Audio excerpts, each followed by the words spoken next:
हरे कृष्णा। राधे राधे। आप सभी का स्वागत है मेरे YouTube चैनल श्री राधा माधव रसामृत में। आज की वीडियो कार्तिक मास महात्म्य के अध्याय 9 की है।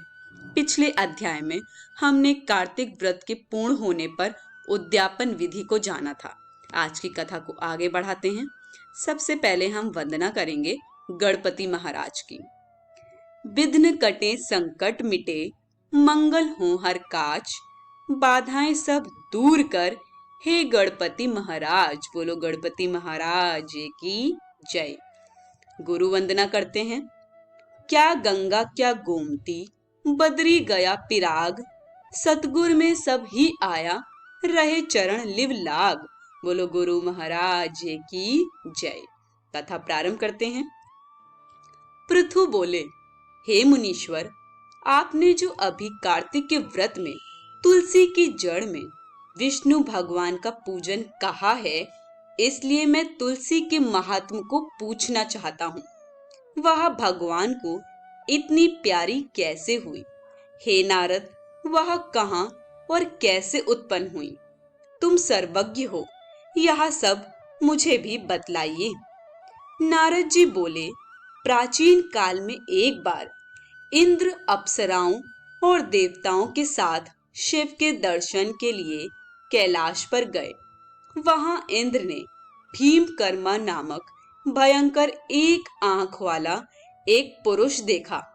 इंद्र ने पूछा, तू कौन है और शिव जी कहाँ गए हैं? ऐसे बार बार पूछने पर भी उसने उत्तर ना दिया। तब इंद्र अत्यंत क्रोधित हो बोले, तूने मेरी बात का कुछ भी उत्तर ना दिया, इससे मैं तुझे वज्र से मारता हूँ। हे दुर्मते, तेरा रक्षक कौन है? इंद्र ने यह कहकर बलपूर्वक वज्र मारा, लेकिन इंद्र का वज्र तथा भुजाएं स्तंभित हो गईं। इस पर इंद्र ने अति क्रोध किया। वह पुरुष स्वयं शिव थे। बृहस्पति ने प्रणाम किया तथा इंद्र को भी उनके चरणों में झुकाया।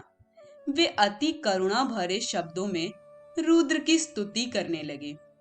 हे महादेव, दीनों के हितकारी, आप अपना क्रोध शांत करें और इंद्र को क्षमा प्रदान करें।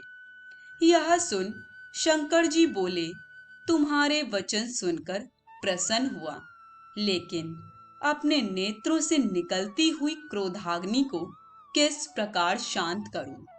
अब यह मेरे मस्तक में पुनः कैसे प्रविष्ट हो सकेगी?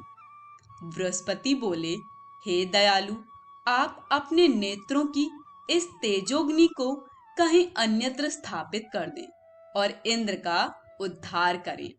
तब रुद्र भगवान बोले, तुमने इंद्र को जीवन दान दिलवाया है, अतः तुम्हारा एक नाम जीव प्रसिद्ध होगा। अब मेरी यह क्रोधाग्नि इंद्र को कष्ट नहीं देगी। नारद जी बोले, शिव जी ने ऐसे कहकर उस अग्नि को हाथ में लेकर समुद्र में फेंक दिया, जो गंगा सागर के संगम पर जा गिरी। वह अग्नि वहीं बाल रूप धरकर रोने लगी। उसके रुदन से पृथ्वी कांपने लगी और स्वर्लोक से सत्यलोक सब बहरे हो गए। ब्रह्मा जी ने वहां जाकर देखा कि समुद्र की गोद में अग्नि बाल रूप में बैठी है। तब उन्होंने पूछा, यह अद्भुत बालक कौन है?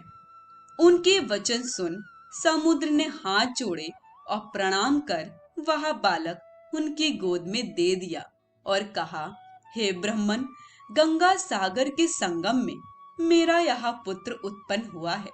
हे जगत गुरु, इसके जाति कर्मादि संस्कार करिए।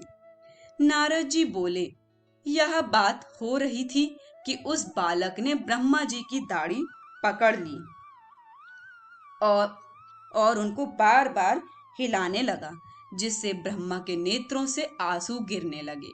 बड़ी कठिनाई से दाढ़ी छुड़ाकर ब्रह्मा सागर से बोले कि इसने हमारे नेत्रों का जल निकाला है, इससे इसका नाम जलंधर होगा। यह संपूर्ण शास्त्रों का जानने वाला होगा और इसको रुद्र ही मार सकेगा। नारद जी बोले, ऐसे कहकर उन्होंने शुक्राचार्य को बुलाकर जलंधर को राजगद्दी पर बैठाया। ब्रह्मा जी अंतर ध्यान हो गए। सागर अपने पुत्र को देख प्रसन्न हुआ। कालनेमी ने प्रभावित होकर अपनी कन्या वृंदा का विवाह जलंधर के साथ कर दिया। पति से प्रेम करने वाली और आज्ञाकारिणी उस स्त्री को लेकर शुक्राचार्य की सहायता से वह पृथ्वी पर राज्य करने लगा। आज की कथा यहीं समाप्त होती है। कार्तिक मास में ज्यादा से ज्यादा भक्ति पूर्ण ही कर्तव्य करें और ज्यादा से ज्यादा समय सिर्फ और सिर्फ हरि चिंतन में व्यतीत करें। सभी को हरे कृष्ण, राधे राधे।